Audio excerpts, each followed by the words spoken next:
Good morning. Good morning. Let us rejoice in the Lord. I'm Herb Outloud, one of the elders here, and on behalf of our pastor Jim Mitchell and our session, I'd like to welcome all you hardy souls who have braved the rain and avoided the viruses that are keeping many at home, and we're glad to have those who may be also worshiping with us virtually this morning, but we're glad to have you here to worship the Lord with us. We have a couple of announcements to make. There will not be a youth group tonight, and next week, following worship, we'll have a lunch served here, and then we'll have our congregational meeting to review the strategic plan that's been developed by your church officers. And so we encourage everyone who can possibly make it to come next week. If you would take a few minutes to prepare your hearts for worship, there's a scripture reading from Luke 16 in your bulletin, and then we will have a call to worship.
Our call to worship this morning is taken from Psalm 16. It's printed in your bulletin, or you can follow along in your copy of God's Word.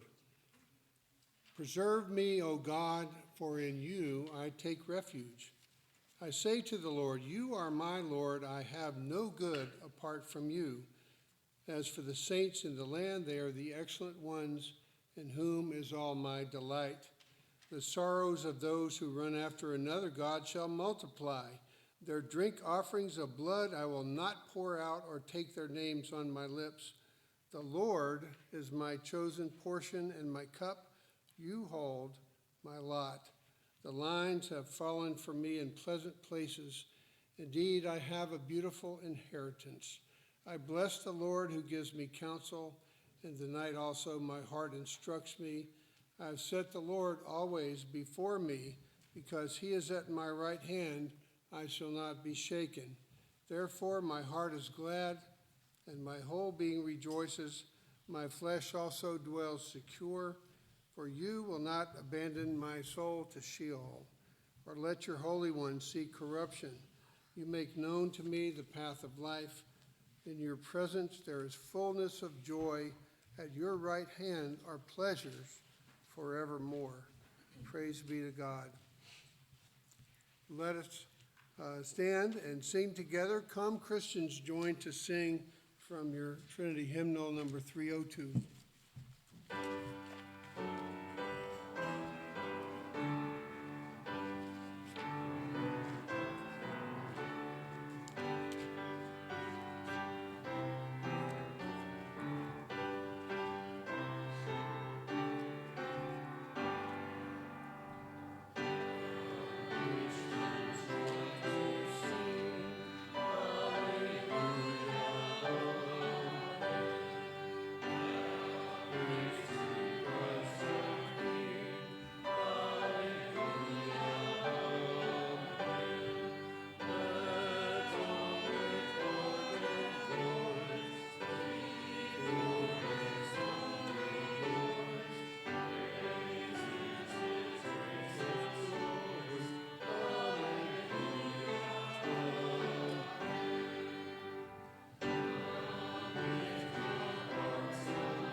Let us pray.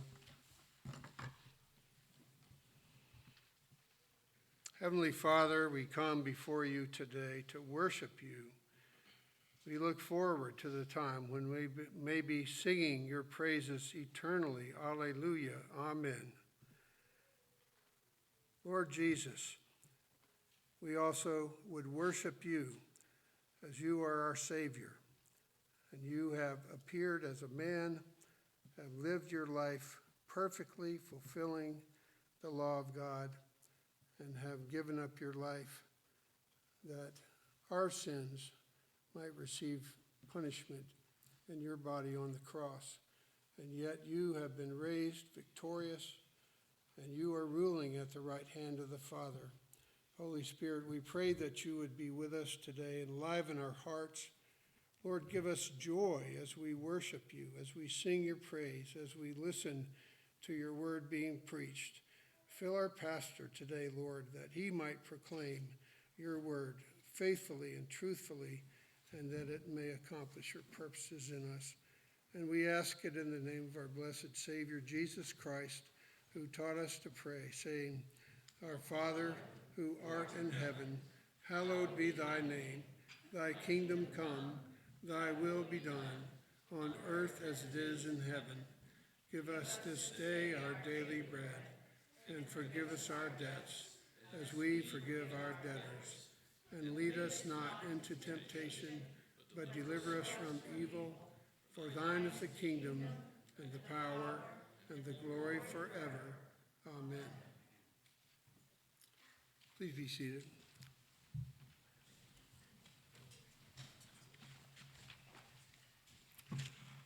As we come before a Holy Father, we recognize that we are sinners, and we can only come boldly before his throne based on the blood of Jesus Christ shed for our sins. But it is appropriate for us to confess our sins. And let's do the confession of sin that's printed in your bulletin. Let's read it together. Holy Father, you see us as we are and know our inmost thoughts. We confess that we are unworthy of your gracious care. We forget that all life comes from you, and that to you all life returns. We have not sought to do your will with our whole hearts. We have not lived as grateful children, nor loved as Christ loved us. Apart from you, we are nothing. Only your grace can sustain us, Lord, in your mercy. Forgive us, heal us, and make us whole. Set us free from our sin, and restore us to the joy of your salvation now and forever. In Christ's name, amen. When we confess our sins, God is faithful and just to forgive us our sins and cleanse us from all unrighteousness. Our assurance of pardon is from Luke 7:48-50. And he said to her, Your sins are forgiven. Then those who were at table with him began to say among themselves, Who is this who even forgives sins? And he said to the woman, Your faith has saved you. Go in peace. Our confession of faith today is taken from the Westminster Confession of Faith, Chapter 1, Part 1. Please stand as we read this together.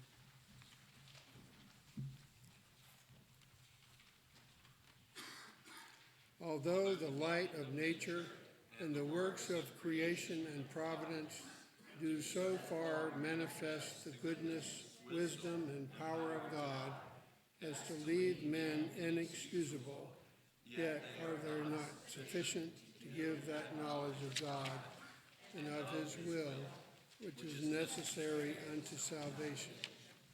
Therefore it pleased the Lord at sundry times and in divers manners to reveal himself and to declare that his will unto his church, and afterwards for the better preserving and propagating of the truth, and for the more sure establishment and comfort of the church against the corruption of the flesh and the malice of Satan and of the world, to commit the same wholly unto writing, which maketh the Holy Scripture to be most necessary, those former ways of God's revealing his will unto his people, being now ceased.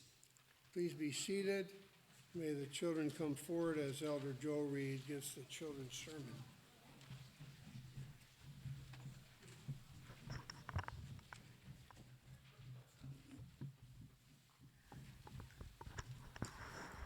Good morning. I thought I heard a kid behind me too. So, when I was younger, you know what my brother and I used to like to do? We used to like to build forts. We would go down and take all the cushions off of the couch, make our fort, put a blanket over the top, and get inside. And usually we would just be sitting there and we'd take a flashlight in there, and that way we could read in there, and nobody else could see the light outside. And that was pretty cool to us. Well, in our Bible lesson today, I want you to listen real closely about what Jesus says about putting a lamp under a basket. Now, a lamp in those days was used to light up a room. They didn't have electricity. They would put oil in the lamp and light the lamp, and that was how people could see to get in. Well, as soon as the sun went down, if you put a basket over that lamp, you probably were running into things. And Jesus was telling people that when you have me in you, if you accept me as your Savior and I live in your heart, everybody should see me through you. He talks about the eyes being bright, that we should reflect who Jesus is. And that's a pretty special job that God's given us, is to accept Christ and then to be like him and show his goodness to the whole world. Let's pray. Dear Heavenly Father, we do thank you that you loved us enough to send your Son, that he would redeem us and be our Savior, and that we would be able to reflect just a little bit of his goodness, that he lived his life.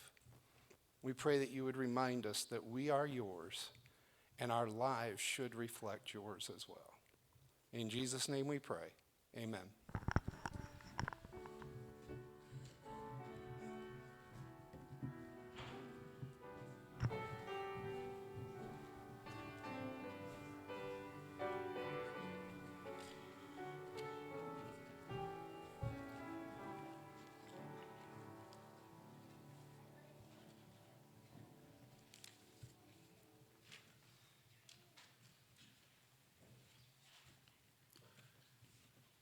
Our scripture reading for today is taken from Paul's letter to the Romans, chapter 1, at verses 1 through 17. There's copies of God's Word in the sheet backs if you don't have your own, but you can follow along in those if you will. Romans 1, 1 through 17. Paul, a servant of Christ Jesus, called to be an apostle, set apart for the gospel of God, which he promised beforehand through his prophets in the Holy Scriptures, concerning his Son, who was descended from David according to the flesh, and was declared to be the Son of God in power, according to the Spirit of holiness, by his resurrection from the dead. Jesus Christ our Lord, through whom we have received grace and apostleship to bring about the obedience of faith for the sake of his name among all the nations, including you who are called to belong to Jesus Christ. To all those in Rome who are loved by God and called to be saints, grace to you and peace from God our Father and the Lord Jesus Christ. First, I thank my God through Jesus Christ for all of you, because your faith is proclaimed in all the world. For God is my witness, whom I serve with my spirit in the gospel of his Son, that without ceasing I mention you always in my prayers, asking that somehow, by God's will, I may now at last succeed in coming to you. For I long to see you, that I may impart to you some spiritual gift to strengthen you. That is, that we may be mutually encouraged by each other's faith, both yours and mine. I want you to know, brothers, that I have often intended to come to you, but thus far have been prevented, in order that I may reap some harvest among you as well as among the rest of the Gentiles. I am under obligation both to Greeks and to barbarians, both to the wise and to the foolish, so I am eager to preach the gospel to you also who are in Rome. For I am not ashamed of the gospel, for it is the power of God for salvation to everyone who believes, to the Jew first and also to the Greek. For in it the righteousness of God is revealed from faith for faith, as it is written, the righteous shall live by faith. Amen. The word of God is true and faithful. May he apply it to our hearts.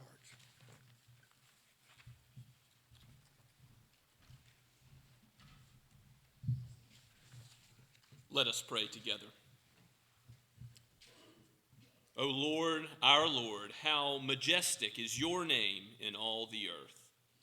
The angels proclaim your praises. Holy, holy, holy is the Lord God Almighty, who was and who is to come. And so we also humbly come today in the name of Christ, not in any merits in ourselves, but in his righteousness. We come boldly before your throne as your children, grateful for all of your provision in creating us, in sustaining us, in directing us by your Spirit according to your word. O Spirit of God, come and mold us to be more like Christ today. Give us a culture of discipleship and evangelism and fellowship with one another that reflects the light of Christ in our own hearts, that others may see and know him and come to know him. Give us hearts that are open with hospitality, and give us opportunities to love our neighbors. Lord, help us as we roll out the strategic plan next Sunday. Help every member of this body have a zeal and be encouraged in their involvement in the church and the ministry teams of it. Father, we thank you that you have provided so graciously for us in giving us officers and providing the means to do your kingdom's work. We know that all that we have is yours. We are stewards for a little while. So help us to use our gifts and talents for your glory. Help us, Lord, to raise children, the nurture and admonition of you, to be the parents and grandparents and mothers and fathers in the faith that you've called us to be. Lord, we pray all of these things, asking for your continued blessing on our youth group and our women's ministry and men's ministries through the week, that these things might kindle our zeal for your word, to know you more, and draw us closer to one another as well. Even so, we pray for our brothers and sisters in Shem Creek, for the Mount Pleasant ARP Church, and ask for opportunities to be given to plant more churches in the Low Country, for there are many souls in Summerville and the greater Charleston area. We ask this for your great name's sake, O Lord, that you would open the doors and give us more opportunities to serve this community. We pray for the men's shelter and the women's shelter, Hope's House and the Home of Hope. We ask for your blessing on these ministries and for the Low Country Pregnancy Center. Oh Lord, we long to see the forgiveness of sins applied to those who would come in, and the light of Christ, so that those made in your image might be saved from abortion. We ask, Lord, that you would give us as a church opportunities to love our neighbors, including these and beyond these. Help us as your people to reflect your light. May we walk in the light as Christ himself is the light of the world. Lord, we pray that the light of your church would be shown in society, that we would be salt and light in it, that you would restrain the hands of evil men, and that you would bless leaders to do your will. We pray for the church first and foremost. We pray for pastors and the next generation that will be raised up to lead in the ministry as elders and deacons, and for missions. We think about these things and pray for the ARP church, knowing that no denomination is permanent, but your kingdom is forever. The gates of hell will not prevail against it. So bless us in the ARP to be faithful to your kingdom and your purposes here on earth. We pray also, Father, for worldly leaders. We pray for those in positions of high power around the world, for presidents and prime ministers, for local leaders as well. We pray for the Supreme Court, the governor of South Carolina. Father, we pray for justice to be done here on earth, for it to reflect your will in heaven, and for nothing that goes against your holy word to be manifest here. We ask this knowing that you are gracious and you sustain us, though we are constantly straying from you by our sinful inclinations in our hearts, and pray that you would sustain us still and forgive our sin, even as we look to Christ and seek his word to change us. And we know that it will not return to you void, but it will accomplish the purpose you have for it. So, O Lord, work in our hearts today. Accomplish your kingdom's work in us. For we pray it in the name of the King of the kingdom, the Lord Jesus himself. Amen. As we continue to worship this morning, let us stand and sing together My Dwelling Place, which is based on Psalm 91 and is found in the blue notebook, number 36.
Let us pray.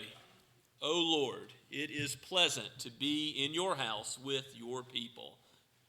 Bless us with your presence. Show us more of Christ. Draw us closer to the Savior.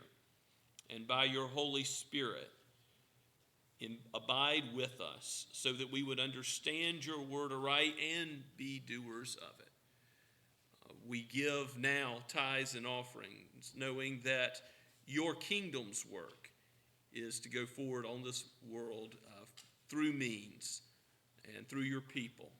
So, Lord, bless what we give, not for the sake of this church or any human organization, but for the sake of your saving gospel, which is the power of salvation. May it go forth with deeds of love and mercy, even to the ends of the earth. We pray in Jesus' name, amen.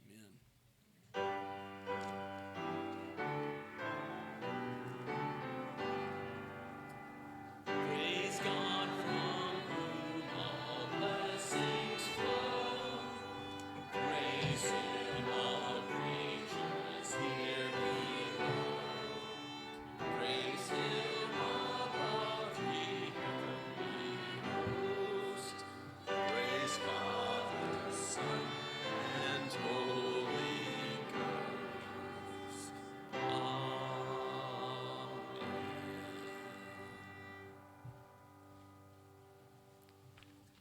Please be seated and take your copy of God's Word and turn with me to Luke's Gospel. In chapter 11, this morning, we're going to look at verses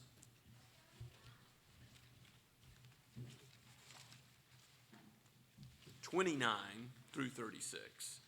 And these are two sections, basically, and you'll see how they relate together as Jesus speaks of the sign of Jonah, the only sign, he says, given to an evil generation, and how their eyes are unenlightened by the gospel, unenlightened to see Christ. And then next week we'll look at the woes that he pronounces on the Pharisees and lawyers as the scribes and the Pharisees are blind and leading others further into blindness. That lamp which is to shine, we know that if we're to understand Christ right, it's by the Spirit's help. So let us read his word, and then we will pray to ask him to help us understand it according to his intention. This is Luke chapter 11, starting at verse 29. This is God's very word. When the crowds were increasing, he, that is Jesus, began to say, "This generation is an evil generation. It seeks for a sign, but no sign will be given to it except the sign of Jonah. For as Jonah became a sign to the people of Nineveh, so the Son of Man will be to this generation. The queen of the south will rise up at the judgment with the men of this generation and condemn them. For she came from the ends of the earth to hear the wisdom of Solomon. And behold, something greater than Solomon is here. The men of Nineveh will rise up at the judgment with this generation and condemn it. For they repented at the preaching of Jonah, and behold, something greater than Jonah is here. No one, after lighting a lamp, puts it in a cellar or under a basket, but on a stand, so that those who enter may see the light. Your eye is the lamp of the body. When your eye is healthy, your whole body is full of light. But when it is bad, your body is full of darkness. Therefore, be careful, lest the light in you be darkness. If then your whole body is full of light, having no part dark, it will be wholly bright, as when a lamp with its rays gives you light." Again, let us pray to the Lord. O Holy Spirit, this is your word. Even as we know Christ, the eternal word, has given it, we recognize that there is a sign he has given for us, the resurrection from the dead, that he has been under the power of death and has come back on the other side. He has conquered death and its sting. He is risen and ascended on high. And so we pray, Lord Jesus, give good gifts to your children today. Bless those who have not yet come to faith. Give your Spirit to convert and to sanctify and to lead towards glory, we pray. In Jesus' name, amen. Do you see clearly the sign that God has given? The sign. Actually, the scriptures say that Jesus gave many signs. If you go back in Luke, where we've already been in chapter 7, if you remember when John the Baptist was in prison, he says, "Should we look for another, or are you the Christ?" And the response to that is that Jesus has already done many signs. Look at verse 18 in chapter 7. The disciples of John reported all of the things to Jesus, and John, calling two of his disciples to him, sent them together, saying, "Lord, are you the one who is to come, or shall we look for another?" And when the men had come to him, they said, "John the Baptist has sent you, saying, 'Are you the one who is to come, or shall we look for another?'" In that hour, he, that is Jesus, healed many people of diseases and plagues and evil spirits, and on many who were blind he bestowed sight. And he answered them, "Go and tell John what you have seen and heard. The blind receive their sight, the lame walk, lepers are cleansed, the deaf hear, the dead are raised up, the poor have good news preached to them, and blessed is the one who's not offended by me." Well, did Jesus do signs? What did he want the disciples of John the Baptist to report back to John? Many signs that he had done. He had done many wonders and miracles, all showing that he is better than any of the prophets who have come before. He is the God-man. He is the one who rules the wind and the wave. He casts out demons. He even raises the dead. But this evil generation that Jesus references in Luke 11, they seek a sign. It's as the Apostle Paul says in 1 Corinthians, that the Jews seek a sign. Greeks pursue wisdom. It was characteristic of the unbelieving Jews in Christ's generation that they longed for a sign. And of course, not even the resurrection of the dead will persuade one who is not enlightened by God's Holy Spirit. Jesus says to Nicodemus in John chapter 3, verse 3, if you want to see the kingdom of God, what must first take place? You must first be born again. You must be regenerated by the Holy Spirit and have the eyes of your heart opened. Or as Paul says in 1 Corinthians chapter 4, speaking of the Jews there, they have a veil over their eyes. But God can take off that veil, just as he did with the Apostle Paul on the road to Damascus when the light of Christ shone upon Saul of Tarsus. His eyes were opened and he saw his sin, saw his need for a Savior, and he fled to Christ. So this evil generation that seeks a sign, by the way, it's not the first evil generation, and it won't be the last. You can look all the way back in Genesis chapter 6 and up to chapter 9 when Noah is given the ark and his family are protected. What happens to the rest of the earth? Judgment. And why? Because everything that man was doing was continually evil, the scriptures say. In Deuteronomy 135, 32:5, there's several references to that generation of Israelites that are grumbling in the wilderness, that they are an evil generation. It's explicitly said of them there.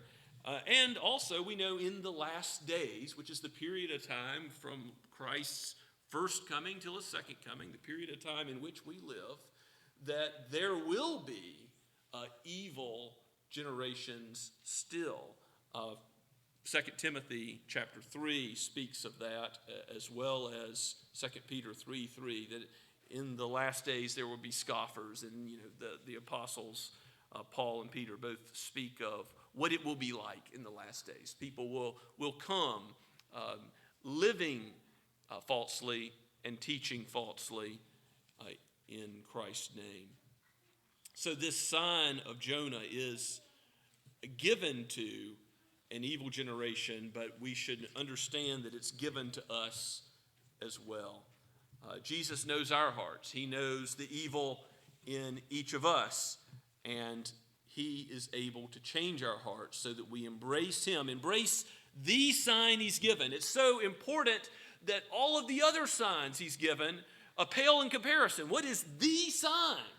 What Paul calls of first importance, that Jesus Christ, he died and was buried and was raised from the dead, and then attested to. He was seen by the disciples and over 500 in 1 Corinthians chapter 15, the resurrection chapter. It's this resurrection from the dead that Paul goes on and on about, saying that it has overcome the sting of death. Praise be to the Lord Jesus Christ, in whom we have the victory over death itself. He has conquered death, the death of death and the death of Christ. John Owen famously says, as he titles a book by those words. Jesus is in some ways like Jonah. We see that in the sign of Jonah. But he's not in every way to be compared with Jonah as if that is the sign. There's a lot of similarities that commentators have noted. For example, in the beginning of Jonah's book, there's Gentile sailors, and they don't want to, but a storm has come upon the sea, and Jonah says, "You throw me overboard." And they're eventually convinced that's what they ought to do. They throw Jonah overboard to try to make peace with God, save their lives. And it does bring some sort of peace because the storm stops. But Jesus does something better. He actually brings peace with God. He does so by his blood, his atonement. Jesus is not like Jonah, who in the end of his book has a hardened attitude towards Nineveh. God brings, through the preaching of Jonah, the Ninevites to repentance so that they cover themselves with sackcloth and ashes, and they trust in the God that Jonah preaches. And God averts the destruction on their city that he had threatened. But Jonah's not happy about it. He is displeased that God didn't bring judgment. So Jonah has a hardened attitude, but Jesus weeps over Jerusalem even as he proclaims God's judgment that's coming. And of course, it's coming in 70 AD as the Romans come in force and don't leave one stone upon another. The temple is destroyed, and many suffer in that time. But even as Jesus foretells, prophesies that truth, he weeps with a heart of compassion, knowing that he will bring in all who are his sheep, from the Jews and from among the Gentiles. And Christ is a faithful prophet. Jonah, he starts off fleeing the other direction. God tells him to go to Nineveh, and he heads on a ship going in the opposite direction. Jesus, is the ever-faithful prophet, always speaks the truth. He is the prophet from Deuteronomy 18:15, who is like Moses, but better, but greater. He is from his brothers, but he is the fulfillment of Moses and all true prophets in the Old Covenant.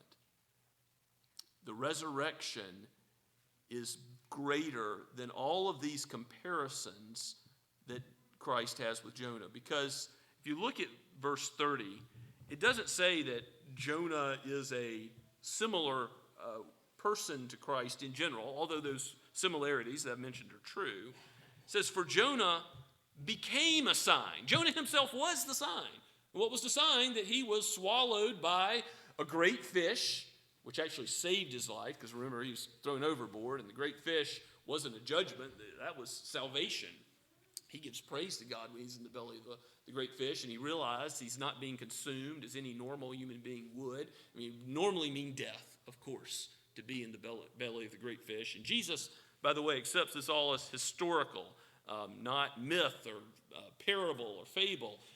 Jesus recognizes the miraculous power of God is highlighted in the 3 days that Jonah is in the heart of the fish. And that's the sign And we don't realize fully the whole meaning of the book of Jonah until the new covenant, because Jesus says the most important thing about Jonah is that he's a sign of what I'm going to do, that I'm going to be in the grave, in the power of death for 3 days. Just as Jonah was 3 days in the belly of the whale, so Jesus will be 3 days in the heart of the earth.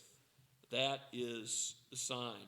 Now, going from Jonah, in verse 31, Jesus references also the Queen of Sheba, the Queen of the South, as rising up at the judgment along with the Ninevites to condemn this evil generation. Why is that? Well, the Ninevites were Gentiles who repented even when they had little light. They only had Jonah, who, it's like he was cast up on the shore from the belly of the great fish, as if back from the dead, and preached a short sermon, repent for 40 days and Nineveh will be overthrown. But Nineveh, not having the scriptures, not having all the advantages that others have, such as the scribes and Pharisees, seeing Jesus himself, seeing all the signs and wonders he's performed, Nineveh repented. God graciously, by his Spirit, brought them to faith. And so they will judge. And the Queen of Sheba, also a Gentile woman, will judge these Jews, these leaders in Israel. A shocking statement to Jesus' hearers, no doubt, at the last day. And we see, by the way, also that there will be a future judgment. There will be a time where Christ separates sheep from goats. We will see a time when we stand before his judgment throne. It is given to men that we will face judgment. If we are in Christ, the judgment is sure. Righteous in the Son, in the beloved. Not righteous in ourselves, but righteous in him. And if we are not in him, our judgment is also sure. Because if we have not turned to Christ, we are still in our sins, and we cannot stand before a holy God. So the sign of the resurrection is our hope.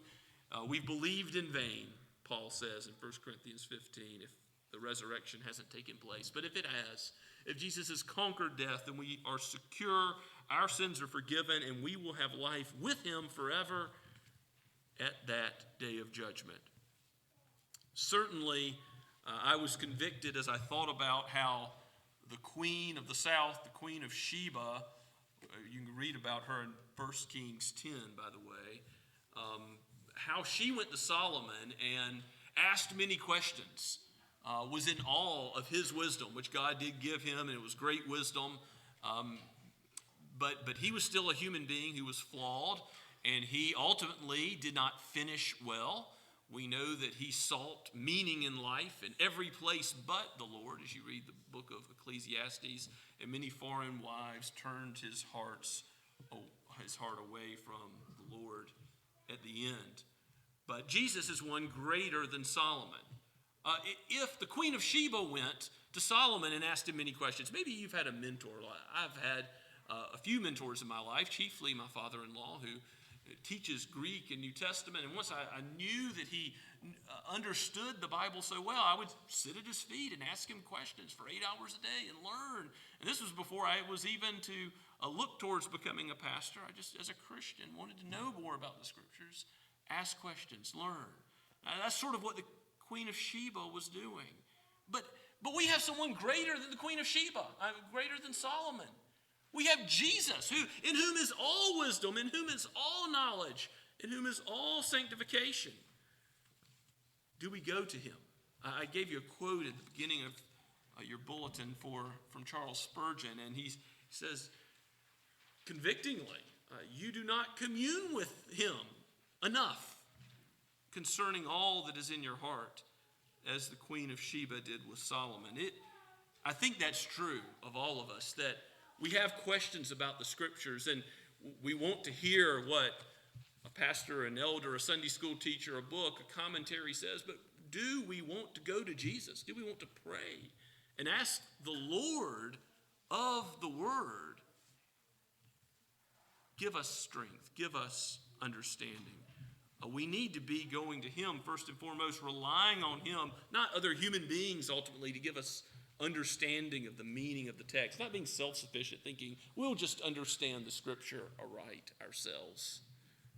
No, go to Christ and look to him for wisdom. The queen of the south did so, and even the Ninevites went to Christ and fled to him. But this evil generation, those who oppose Jesus and are plotting against him, will not turn. And it's in that context that Christ brings up this story about the lamp hidden in a cellar or in a basket. You wouldn't do that. Why not? A lamp is something you would use when it was necessary to see at night. There's no electricity. There's no other way to know where your feet are going. It's country dark. It's pitch black. And you're not going to see where you're going unless you have that lamp lit and in a high place displayed so you can make your feet go through the room. If you put it under a basket or down in the cellar, it's going to be no use to anybody. You wouldn't waste the oil in such a manner. So giving that everyday example, which everyone would have immediately understood, Jesus says that the eye is the lamp of the body, and if your eye is healthy, your whole body is full of light. But when it's bad, your body's full of darkness. Therefore, be careful lest the light in you, the lamp of the body in you, be darkness. Now, what he's saying is if your body is full of darkness, that means you haven't understood with your eyes of faith the gospel, the good news, that which is the power of God to salvation. You haven't understood Christ. So to be full of light, having no part dark, being wholly bright, having a lamp within you that's giving you light, you must understand the light of the world. We're not to shine as lights for Christ. We can't let our little light shine unless we know the great light. We cannot shine for Christ unless we know he who is light, and in him is no darkness at all. And then as 1 John puts it in 1 John chapter 1, if we know him, then we can walk in the light as he is in the light. We can do out of thanksgiving his word as the Holy Spirit enables us. But unless we see him, unless we behold him, to use the scriptural language, and for who he truly is, as Peter says in Matthew 16:16, as Peter confesses that Jesus is not John the Baptist or Elijah or a great prophet, but the Christ, the Son of the living God. He is the God-man. He is the Messiah. And all of the disciples with him see that truth about him, or begin to see it at that time, that turning point in the Gospels. And as John the Baptist sees Christ in John 1:29 and following, he's the Lamb of God who has come to take away the sins of the world. You don't understand Christ right if you see him merely as a great teacher, but he came to give his life and to lay it down as a ransom for many. He came to seek and save the lost. That's who Christ is. Now, if you're like Solomon and you don't yet understand the meaning of life, if you think you're born, you live, and you die, and it's all meaningless, if you think there's meaning found in your work, in your physical possessions, in your relationships, if Solomon sought out all those things, read Ecclesiastes chapter 2 and how he went after every worldly a notion of the good life, and in the end says meaningless. But at the conclusion of that book, God causes him to see things aright, that fearing God, keeping his commandments, living for his glory is the way to live life with meaning. All else being meaningless. The bulk of the book of Ecclesiastes is the pursuit of the wind, so that we would see where there is meaning, where there is purpose. It's found in Jesus. If you have not come to the point where you have seen by the lamp of his word everything else, let it be a lamp to your feet, as the psalmist says. Let God's word teach you about Christ and what is valuable and what is glorious and what is good. Him. and then understanding his world and our own lives.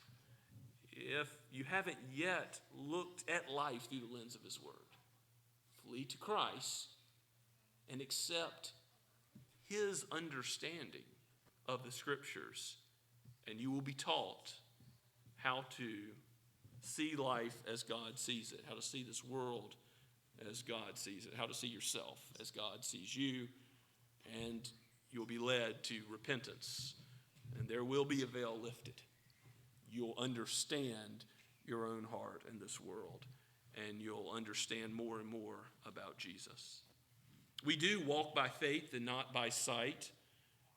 We have the Holy Spirit, the Comforter, given so that we don't merely go through this life in our own strength. We have Jesus ascended on high, but he told his disciples it's actually better that he goes and reigns at heaven's right hand.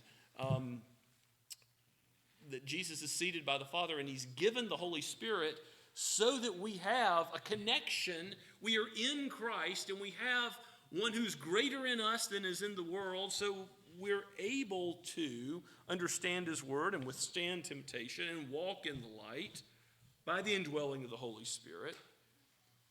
And the Holy Spirit is who enables us not to depend on some human means, not to be a sign seeker, not to say, I've got to have a wet fleece given to me. I've got to see some sign from heaven. Have you ever talked to someone about the faith and they give you that great argument, which is, I'll believe if I am shown a sign. Well, guess what? God has already given the sign. He has given the sign, and we have everything we need to know written down in the scriptures. The resurrection of Christ has been completed and verified and witnessed, and the power of it has gone out into all the world. What did the apostles preach in the book of Acts as the church is exploding like a mushroom cloud? They preached the resurrection. That's how God has worked and is working in this world. We do not seek a more sure prophetic word than the scriptures themselves. In 2 Peter chapter 1, we recently had this preached here at Scots Kirk. The apostles on the Mount of Transfiguration, they saw amazing things, an amazing sign that they witnessed. 2 or 3 witnesses saw Jesus' face changed, his appearance altered, the heavenly glory cracking through into this fallen world. And yet, in that time, they still didn't have something as good as what we have right here in our hands, the written word of God, which proclaims the sign. You have it. Do you see it? Look to Christ. Ask his Spirit to open your eyes and to lead you in accordance with his will. Let's pray together. Father, we give you praise for your word. We know that our flesh is weak, but that you are mighty. For you have conquered death in your Son. You have loved us with a great love, that you have given us him, your only begotten Son, so that in him we might not be condemned, but have eternal life. I pray, Lord, if there are any who have not yet trusted in him, your Holy Spirit would lift the veil and regenerate the heart, bring about faith. And for those who are your people, we all too often have not communed with Christ. We have not sought wisdom from his word. We have been like those who light a lamp and put it in a cellar or under a basket all too often. Help us by your Spirit to be assured of his pardon and his love and your covenant promises, so that we might walk in newness of life and glorify you all of our days. We pray in Jesus' name, amen. As we respond to God's word this morning, let us stand and sing hymn number 481, Turn Your Eyes Upon Jesus.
Now to him who is able to do far more abundantly than all we ask or think, according to the power at work within us, to him be glory in the church and in Christ Jesus throughout all generations, forever and ever. Amen.